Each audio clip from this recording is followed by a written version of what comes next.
Friends, मैं फरीदा, आप देख रहे समाज की खबरें हिंदी टीवी न्यूज। आइए देखते हैं आज की बड़ी खबरें। त्यावेळेस यांना इथून काढून टाकण्यात आलं। आमच्या कष्ट करणाऱ्या महिला महाराष्ट्रातल्या कान्याकोपऱ्यातून इथे आलेल्या आहेत। त्यांच्याशी कोणी चर्चेला पण बसलेलं नाही। आता एक अभ्यास काहीतरी गट वगैरे केलेला आहे। उमेदच्या महिला अभ्यास गट करण्याची गरजही नाहीये। अनेक वर्ष ते अतिशय उत्तम काम करतायत। नुसता अभ्यास गट करून हा प्रश्न सुटणार नाहीये।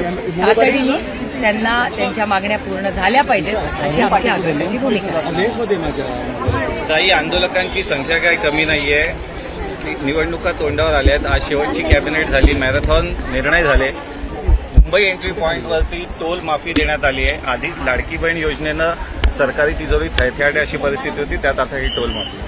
मला काही आश्चर्य वाटत नाही, कारण आता हे सरकार हताश झालेलं आहे। त्यांना कुठलाच मार्ग दिसत नाही। लाडक्या बहिणींची योजना तर केली त्यांनी, पण त्यांना हे लक्षात आलेलं आहे की लाडक्या बहिणी फार हुशार आहेत। लोकसभेला त्यांना बहिणी लाडक्या नव्हत्या, जेव्हा दणका बसला लोकसभेला त्याच्यानंतर बहिणी लाडक्या झालेल्या आहेत। त्याच्यामुळे या महाराष्ट्रातली मायबाप जनता ही फार हुशारही आहे आणि ती स्वाभिमानी आहे, आणि अशी नाती पैशांनी विकत घेता येत नाहीत। हेच त्या सरकारचं दुर्दैव आहे।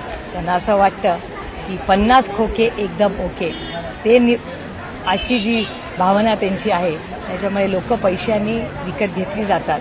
महाराष्ट्रातली माणसं ही स्वाभिमानी आहेत। छत्रपतींचा महाराष्ट्र आहे, शाहू फुले आंबेडकरांचा महाराष्ट्र आहे। त्याच्यात सगळ्या गोष्टी पैशांनी होत नाहीत, आणि नाती पैशांनी विकत घेताच येत नाही। ह्याच्यातच या सरकारचा अपयश आहे। मुंबईतल्या लोकांना किंवा मुंबईतल्या मतदारांना आकर्षित करण्यासाठी हा टोलचा निर्णय वाटतो। अर्थातच आता जे काही निर्णय होत आहेत 2 वर्ष सरकारमध्ये, हे निर्णय आधी का नाही झाले? हे सगळे निर्णय लोकसभेला जो दणका बसला त्याच्यानंतरच येतात ना, आधी का नाही आले? तर हेतू यांचा चांगला होता तर लोकसभेच्या रिझल्टच्या आधी काय, आणि आता इलेक्शन आज उद्यामध्ये लागेल तेव्हाही धावपळ आहे। संपूर्ण सरकारी तिजोरीच रिकामी करून ठेवायची निवडणुकीच्या आधी असं माणूस दिसतोय। बघा, तुमच्या प्रश्नातच माझं उत्तर आहे। जर पत्रकारांनाही वाटत असेल, आणि आर्थिक परिस्थिती ही का आज नाही, मी गेले 1 वर्ष हे भाषण करते, सातत्याने मी भाषण करते की महाराष्ट्राच्या आर्थिक परिस्थिती ही गंभीर आहे या सरकारच्या चुकीच्या धोरणांमुळे। त्याच्यामुळे तिथे अशीच व्यक्ती बसली पाहिजे जी हे सगळं नीट करेल आणि ही महाराष्ट्राची घडी बसवेल, आणि ते ह्या सरकारला जमणे नाही। त्याच्यामुळे या भ्रष्टाचारी सरकारला म्हणजे तुम्ही बघा, इथे भ्रष्टाचार, बेरोजगारी आणि महागाई ही 3 अतिशय महत्वाचे आव्हानं आज राज्याच्या समोर आहे। महागाई, बेरोजगारी आणि भ्रष्टाचाराबद्दल हे सरकार बोलतच नाही, ते सोडून बाकी सगळं बोलतं।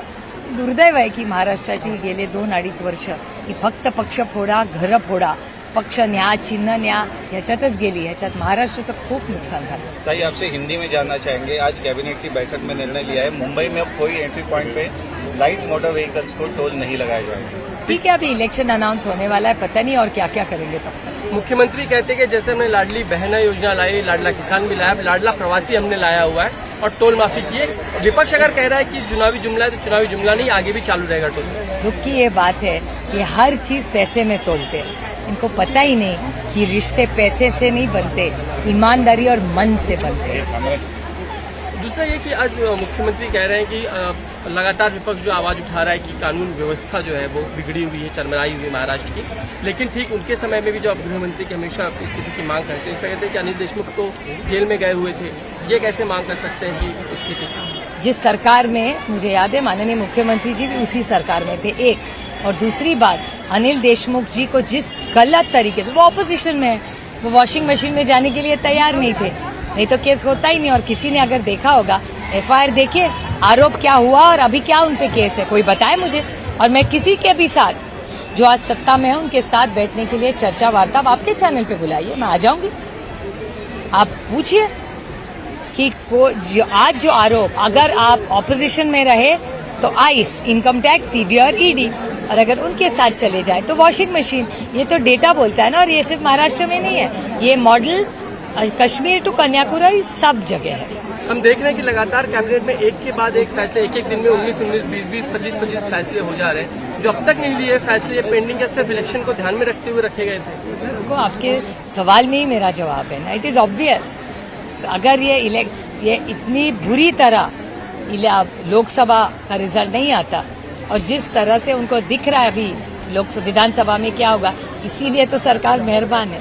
हम देख रहे हैं कि महिलाएं इतनी कड़ी धूप में बैठी हुई, जिस मांग को लेकर स्वतंत्र विभाग उनको चाहिए, सरकार का कोई भी नुमाइंदा यहाँ पे उनकी की बात सुनने को तैयार नहीं। एक और लाडली बहना और दूसरी और कहे अनास्था, क्योंकि वो झूठ है पूरा। ये जो सरकार है वो असंवेदनशील है और उनको सिर्फ वोटों से और कुर्सी से प्यार है। ताई, एक महत्वाचा मुद्दा आहे की काल माजी मंत्र्याची हत्या झाली आणि त्याचबरोबर त्याच पक्षातल्या एका कार्यकर्त्याची सुद्धा निर्भूलपणे हत्या होती। गेल्या काही दिवसांपासून आपण घटना बघतोय, हत्येच्या घटना होत आहेत, बलात्काराच्या घटना होत आहेत। नाही, अजित पवारांच्या गटाच्या 2 नेत्यांच्या हत्या मुंबईत 1 आठवड्यात झाल्या। हे अतिशय वेदना देणारं, अस्वस्थ करणारं आहे। आणि ज्या पद्धतीने म्हणजे जेव्हा अबू आझमीजींना 15 दिवसापूर्वी पत्र आलं होतं, काय करत होतं होम मिनिस्ट्री? एक नाही 2-2 कमिशनर आहेत ना मुंबईत, मग होम मंत्रालय देवेंद्रजींनी याचं उत्तर द्यायला नको? देवेंद्र फडणवीस जी को जवाब देना पड़ेगा की 2-2 राष्ट्रवादी काँग्रेस अजित पवार गट यांचे 2-2 नेत्यांच्या हत्या होतात, याला उत्तर नाही द्यायला पाहिजे कोणी? याला जबाबदार कोण आहे? ज्या व्यक्तीला Y+ सिक्युरिटी आहे त्याची अशी त्याच्या जवळ जाऊन गोळ्या मारल्या जातात, ही आहे महाराष्ट्राची लॉ अँड ऑर्डर?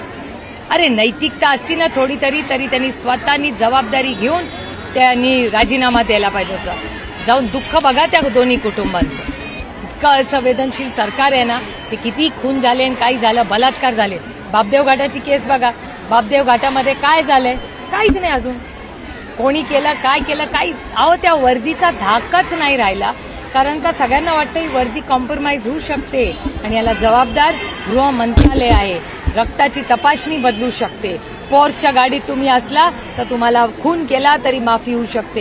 हे दुर्दैव आहे हे महाराष्ट्रात कधी असं झालेलं आहे? मैम सवाल ये है कि लगातार हम अजीत गढ़ के लोगों की भी हत्या होती है, हम देख रहे हैं कि सरकार के जो बैठे हुए लोग हैं उन्हें वही सुरक्षित नहीं है, और फिर भी मुख्यमंत्री कहते हैं कानून और व्यवस्था हम बनाए रखेंगे, ये वो आशावाद निर्माण करते हैं। ना महिला सुरक्षित है ना बच्चे सुरक्षित है।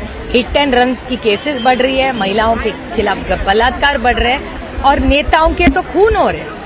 तो कोई सुरक्षित नहीं है इस राज्य में, इसीलिए ये सरकार बदलनी ही पड़ेगी, क्योंकि इनसे नहीं हो पा रहा है।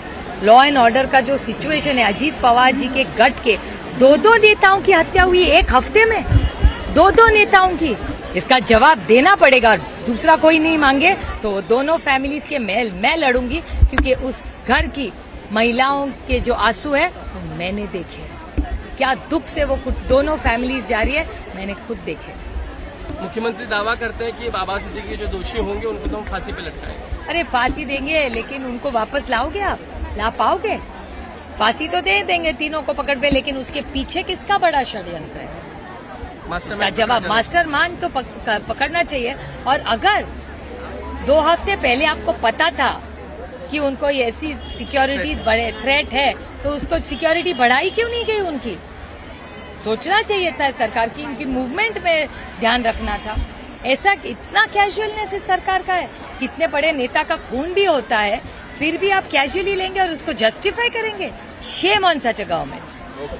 क्या आपका एनजीओ है और काम करने के लिए डोनेशन चाहिए, लेकिन 1280G सर्टिफिकेट नहीं होने की वजह से डोनेशन नहीं मिल पा रहा है?